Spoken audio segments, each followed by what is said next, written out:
नमस्कार बच्चों, कक्षा 7 में आपका पुनः स्वागत है। इकाई परीक्षा के बाद आज हम पाठ 4 बातूनी पाठ पढ़ेंगे। इसके लेखक हरिशंकर परसाई जी हैं। उन्होंने व्यंग्यात्मक ढंग से इस पाठ का वर्णन किया है। हर कोई अपनी सहूलतें देखने के लिए मारा जाता है कि हमारी सहूलतें जल्दी से पूरी हो जाएं और हमारा काम भी खत्म हो जाए। तो इसी प्रकार लेखक ने व्यंग्यात्मक ढंग से, बड़े मजाकिया ढंग से अपने इस पाठ को लिखा है। अब व्यंग भी दो तरह का होता है, मजाक के रूप में और क्रोध के रूप में।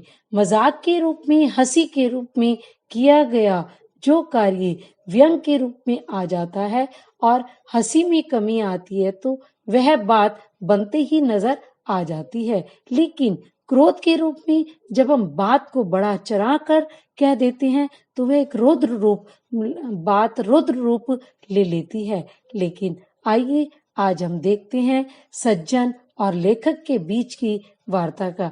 एक दिन की बात है कि लेखक चिट्ठी डालने के लिए अपने घर से बाहर निकलता है। उसने एक पत्र लिखा और अपने घर से तुरंत बाहर निकल गया। उसको यह चिंता थी कि डाक ऑफिस भी बंद होने का समय होने वाला था।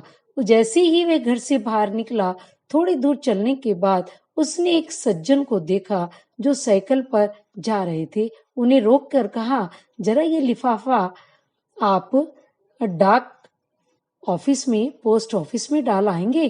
तो इस पर आपको पता भी लिखना है और इस पत्र को आपने लिफाफे में भी डालना है। आपको दोनों ही चीजें लेनी पड़ेगी।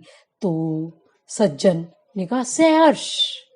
बस उनका तो सहर्ष कहना हुआ और तभी से लेखक का सहर्ष जो है, तभी से सुख, चैन, नींद सब कुछ खो गई। दूसरे दिन जब लेखक घर से बाहर निकले तो उन्होंने उस सज्जन से पूछा कि क्या आपने मेरा पत्र डाल दिया था? तो सज्जन को सिर्फ जवाब देना था हाँ या ना। लेकिन सज्जन ने देखो बच्चों क्या कहा कि हाँ साहब, उस चिट्ठी पर टिकट लगानी थी, पता लिखना था और लिफाफे में डालना था और उसको लेटर बॉक्स में भी छोड़ना था। उनका एक छोटा सा जवाब था कि हाँ मैंने डाल दिया। लेकिन पता है उसने क्या कहा कि हाँ मैं पहले मेडिकल की शॉप पर गया, स्टोर पर गया। वहां से मैंने क्या ली, वहां से मैंने कहा कि लिफाफा है। वो बोले नहीं, लिफाफा तो नहीं है, मेरे पास तो टिकट है। उसने टिकट दे दी, मैंने वह टिकट ले ली। मेडिकल स्टोर जो है वहां पर मेरा दोस्त साहनी बैठा हुआ था।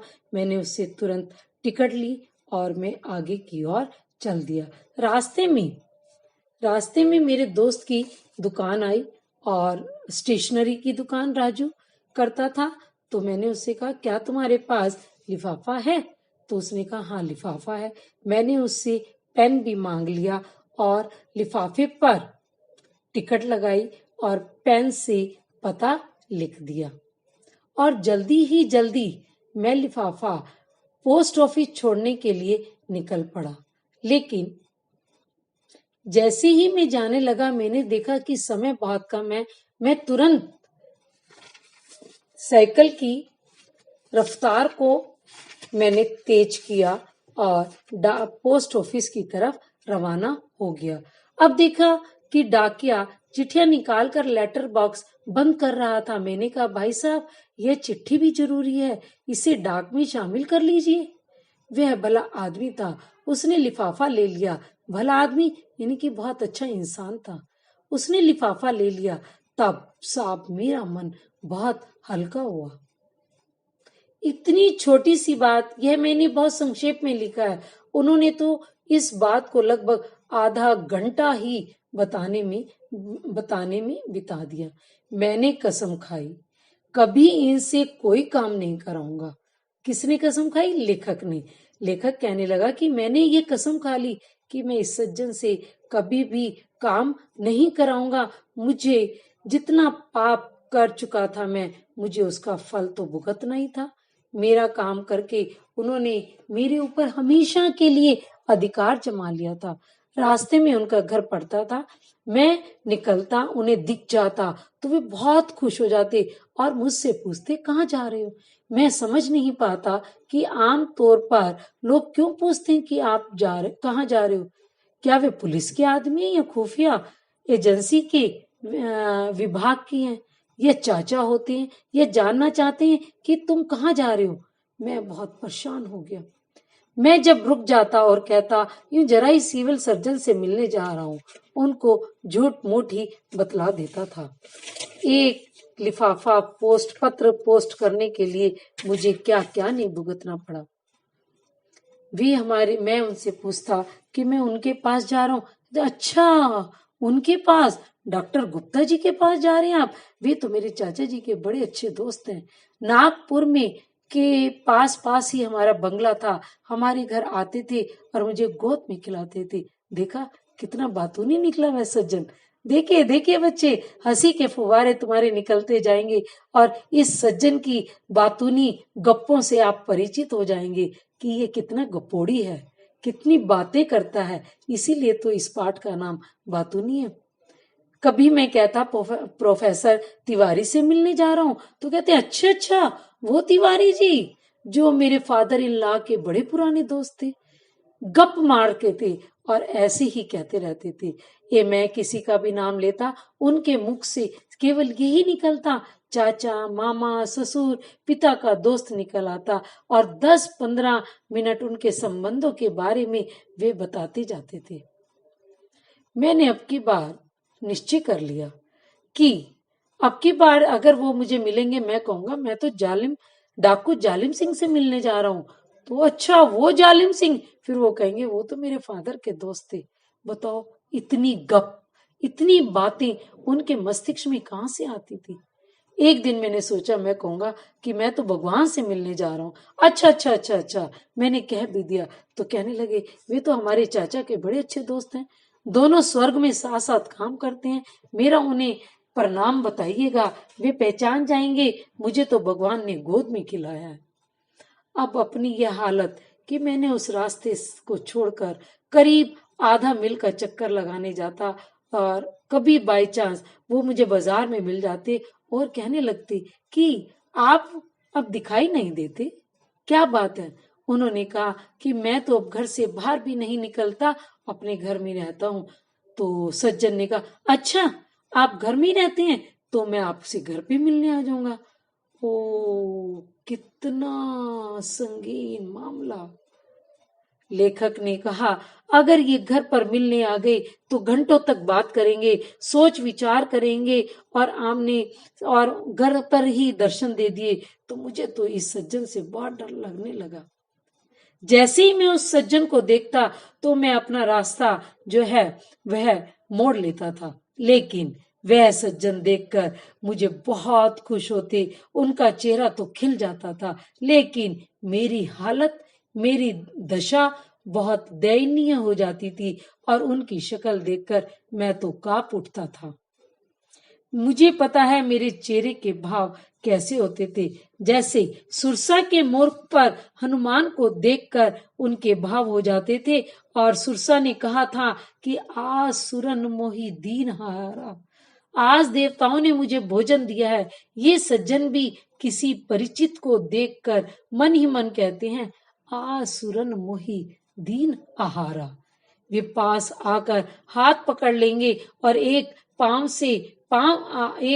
से अब आपका पांव दबा लेंगे और मुख मिलाकर घंटों भर बोलते ही जाएंगे। तो हम तो राह देख रहे हैं कि कोई कर्नल जिम कॉर्बेट पैदा होगा तो उनसे हमारी वह रक्षा करेगा। इतना बातूनी वह सज्जन, मुझे तो डर लगने लगा और ऐसा डर लगने लगा कि मैंने वही रास्ता जो है उसी रास्ते पर जाना छोड़ दिया। बच्चों, आप जान गए होंगे, पहचान गए होंगे कि बातूनी व्यक्ति जो है दूसरे व्यक्ति को ऐसे चेप हो जाता है जैसे फेविकोल से कागज चिपक जाता है। वह बातूनी तो अपनी बात पूरी करे बिना नहीं टिकता, लेकिन सामने वाला व्यक्ति जो है वो क्या हो जाता है, बिल्कुल ही हताश हो जाता है और नाराज हो जाता है मन ही मन, लेकिन प्रदर्शित कुछ नहीं कर पाता। इसीलिए पूरा पाठ जो है आवश्यकता से अधिक वह बात करने वाले को इसमें बातूनी कहा गया है। वो दूसरों की तो सुनते नहीं, अपनी अपनी ही गाते रहते हैं। इस व्यंग्यात्मक पाठ से हमें यह समझना चाहिए कि सभी बच्चे अनावश्यक बातें न करें, कम बोलें, जितना पूछा जाए उतनी ही बात करें, उतना ही उसको जवाब दें। उस बात को बढ़ा चढ़ा कर न कहें। और इस प्रकार लेखक ने इस बात को उसके बातूनी वाले सज्जन व्यक्ति की बात को जो उसने बढ़ा चढ़ा कर कही, बड़े पाठ को बड़े ही मनोरंजक और व्यंग्यात्मक ढंग से प्रस्तुत किया है। बच्चों, इससे हमें यह शिक्षा मिलती है कि हमें भी इतना बातूनी वाचाल अधिक बोलने वाला नहीं बनना चाहिए हमें, क्योंकि बातूनी व्यक्ति को आगे कई समस्याओं का सामना करना पड़ सकता है। इसीलिए हमें अपने दायरे में रहकर अपनी अधिक बातचीत ना करके संक्षेप में ही कहकर अपनी बात को समाप्त कर देना चाहिए। इसीलिए बच्चों कहते हैं, जरूरत से ज्यादा बोलने के बहुत गलत परिणाम भी हो सकते हैं। व्यक्ति तुम्हारे साथ चेपू भी हो सकता है। इसीलिए हमें कम बोलो और बात को ध्यान से सुनो और उसका सही जवाब दो। यही इस कहानी में सबसे बड़ा कारण था सज्जन व्यक्ति का। वह बातूनियां दिखता, लेकिन हमें उसकी तरह बातें नहीं करनी। हमें सोच समझकर ध्यान पूर्वक पढ़ना है। तो ठीक है बच्चों, मैं कल इस पे आपको आगे अभ्यास कराऊंगी, प्रश्न उत्तर कराऊंगी, लेकिन आपको घर जाकर ये पाठ बड़ा ध्यान से पढ़ना है।